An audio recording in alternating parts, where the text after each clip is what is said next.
Arsenal welcomes a new signing to their existing project. Is this going to be a turnaround for Arsenal? This is an exciting news for the Gunners, and I think this is a very exciting signing. We'll talk about it in this section. We're going to talk about the midweek preview. Chelsea are playing this midweek. Man City are playing this midweek. Bournemouth are playing. Liverpool are playing the Merseyside derby. So it's going to be an exciting episode. Welcome to the Microwave Kicks. If you're new to this channel, please hit the like button, subscribe to this channel, and please try as much as possible to engage on these posts. Help push this channel forward. I'm so grateful for everybody who's been supporting this channel in one way or the other. Please, let's get into it. We have a whole lot to cover today. We're not going to spend much time. We're just going to do it quick, and let's get into it.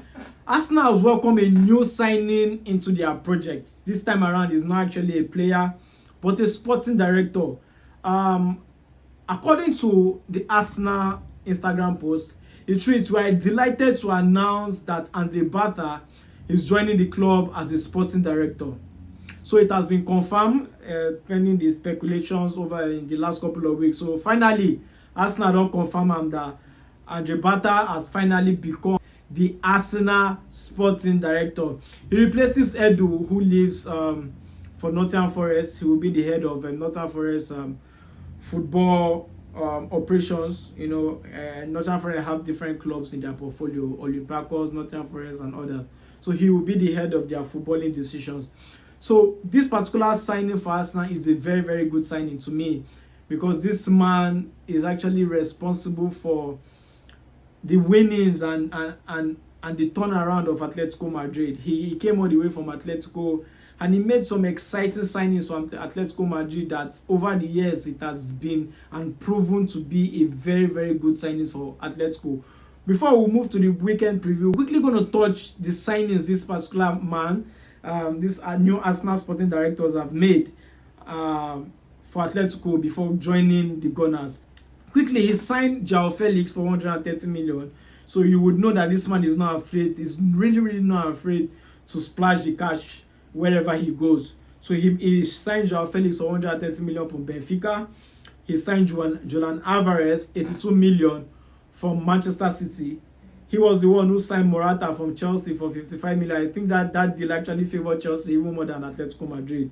So he signed Diego Costa from Chelsea to Atletico Madrid for 57 million. He signed Gallagher. He signed Gallagher from Chelsea for 34 million. He signed Griezmann from Barcelona. He sold Griezmann 120 million to Barcelona and re-signed Griezmann. You see, this man is a very tactical genius when it comes to signing. And he re-signed Griezmann 34 million, 25 million back from Barcelona, after Griezmann spent 3 years thereabouts in Barcelona. He signed Matheus Cunha from Hertha Berlin for 22 million. Right now he's doing wonderful work and amazing for Wolves. He signed Luis Suarez from Barcelona for 5.5 million. He signed Depay from Barcelona for 2.6 million. And he has been successful at Atletico Madrid, winning titles, going far in the Champions League. Atletico Madrid always qualify for the Champions League, so this is like a guarantee that they will always qualify for the Champions League, which is the Gunners. So I think this is a very good signing for Arsenal, and I think this man will change the face of Arsenal. Right now, Arsenal just need a few signings to actually boost their chances of winning the league. Arsenal have been crying out for a striker for the last couple of years, the last couple of seasons. If not a striker, they are crying for a left back, they are crying for this, they are crying for that. But I think this man actually identifies the real problem of a team and goes out and splash the cash. And trust me, most of the signings have been very successful. And he's coming with so much expectation to this Gunners team. And I think he's going to really do well for Arsenal. The Batha has already started making moves in the market. And right now, Arsenal are actually interested in signing Victor Gyökeres from Sporting Lisbon. Victor Gyökeres already has 42 goals this season as a striker. You could see how good he is. You could see how prolific he is. So Arsenal right now are actually, interested in him, trying to wrap up the deal to bring him in the summer, to complete jigsaw, the most important part of the pitch for Arsenal. Arsenal have been crying out for a striker for the last couple of years. So I think this man would actually get the job done. I think, to me, I think this is an upgrade on Edu. I think he's going to really do well. So I wish Arsenal the best. Let's move to the midweek preview of the week. We're going to run this as quick as possible. 1 month against Ipswich. Ipswich have not been doing well. In fact, they're a candidate to go back to relegation. So you go no say they've been doing so bad. They sit 18th on the log. They are playing against Bournemouth. Bournemouth sit 10th on the log. In the last 5 games for Bournemouth have actually lost 3, won 1 and lost 1 as well. Ipswich has lost all of their last 5 games in all competition.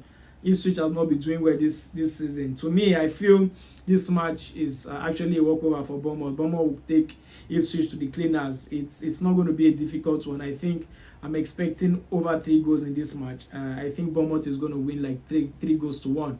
So we move on to the next match, Man City against Leicester. Leicester has been a bad team this season, shambolic team this season. Leicester has been a shadow of themselves this season. They've been losing games for fun. They've been losing games back to back. In the last 5 games they've played this season, the last 5 games they've lost 5. They're playing against the heavyweights, Manchester City, who have won 3 out of their last 5 matches, 1 draw, 1 loss in all competitions actually. And if we should go by head-to-head, in the last 31 matches, Manchester City have won 20 times, Leicester have won 7 times, and they've had 4 draws in between them. So to me, Manchester City sits 5th on the table, 1 point behind Chelsea, while Leicester sit 19th on the table with 17 points on the log. This to me is a walkover. I see Alan is not really going to play, so I think Mahmoud should do the job. So I say a 2-0 win for Manchester City. We move on to the next match. We're going to make this as quick as possible because of time. Move on to the next match, Brighton against Aston Villa. Aston Villa has been on fire in the last couple of games. Brighton also have actually won some, draw some, lose some as well. Brighton sits 7th on the log with 47 points, while Aston Villa sits 9th on the log with 45 points. It will be a very tight one. Brighton don't win like 3 matches in the last 5 matches. Will draw 1, lose 1. While Aston Villa has won 5 out of their last 5 games in all competitions. So you should see who is actually in form right now. In the last 12 matches head-to-head, there have been 6 draws in between this team. 8 wins for Aston Villa and 2 wins for Brighton. Going by that form and going by the present form for both teams, I see Aston Villa picking up a win or a draw, and I see an over 1.5 goals for this match. So I will lean towards Aston Villa in either picking up a win, a draw, or over 1.5 goals in this particular match. We move on to the next match, Newcastle and Brentford. We all know Newcastle just picked up a trophy this season, winning the League Cup against all odds against Liverpool. They did so well. They defeated Liverpool, and they sit 6th on the log, while Brentford sits 11 on the log. In the last 5 matches in all competition for Newcastle have actually won 3, they've lost 2, and they've actually drawn 1. They've actually drawn none actually. While Brentford have won 3, 1 loss and 1 draw. Head-to-head between these 2 teams, it's been 9 wins for Newcastle, 2 wins for Brentford, and few draws actually in between them. To me, I feel this match with the current form Newcastle are right now, being all confident, winning the League Cup against Liverpool, with Isak being on fire, and other players also doing well in Newcastle. So I think Newcastle is going to win this one, and there will be an over 2.5 goals in this match. We're moving on to the next match, which is Southampton against Palace. Southampton is the worst team of the season. They sit 20th on the log, while Palace sits 12th on the log. In the last 5 matches, Southampton have lost all 5 matches in all competitions, while Palace have actually won 5 out of their last 5 matches in all competitions. So you could see who was in form right now. Head-to-head, in the last 5 games between these 2 teams, Crystal Palace have won 4, while Southampton have won 1. So I see Crystal Palace winning this game, and I see a 3-1 victory for Crystal Palace. Moving on to the next match, which is the Merseyside derby. Liverpool is going to play Everton. When it comes to the Merseyside derby, we all know how kindly contested Merseyside derby are. It's always a very, very tough one for the two teams who come from the same city, who share the same locality, who share even the same neighborhood, because they are that close to each other. In all competition, Liverpool has actually won 3 and lost 2, which is the Champions League, which they lost to PSG, and also the League Cup, which they lost to Newcastle. But apart from that, in the Premier League, they've won in the last couple of games. They've been winning, so they are actually in form in the Premier League. While Everton have, in the last 5 games in all competition, they've won 1 and they've drew 4. So you could see the difference in a form. Newcastle sits 15th on the log with 34 points, while Liverpool, we all know Liverpool sits first on the log. So it's going to be a very tough game. And when it comes to Merseyside derby, these two teams don't care if you are first on the log or you are last on the log. The Merseyside derby is always tough. So I'm going for a Liverpool win, and alternatively, going to be at least 2 goals in this match. So I say an over 1.5 in this game. Remember, the game is at Anfield, so Liverpool is really, really going to take this one so serious, because they are like a wounded lion. They've lost in the Champions League, they lost in the League Cup, so they want to quickly wrap up the Premier League while they face other things and get ready for next season. Now, so the Copa del Rey, Barcelona against Atletico. It's going to be a tough one. Barcelona has been on form. They have been on fire in the last couple of games, winning back-to-back matches. And to me, we're not going to waste time on this one. I think Barcelona is going to edge that one 2 goals to 1. While with the Coppa Italia, AC Milan against Inter Milan. AC Milan has not been on form this season. They've been losing games for fun, while Inter Milan have either been there or there, but their form has been really, really better than AC Milan. So I see them winning this one 2 goals to 1 as well.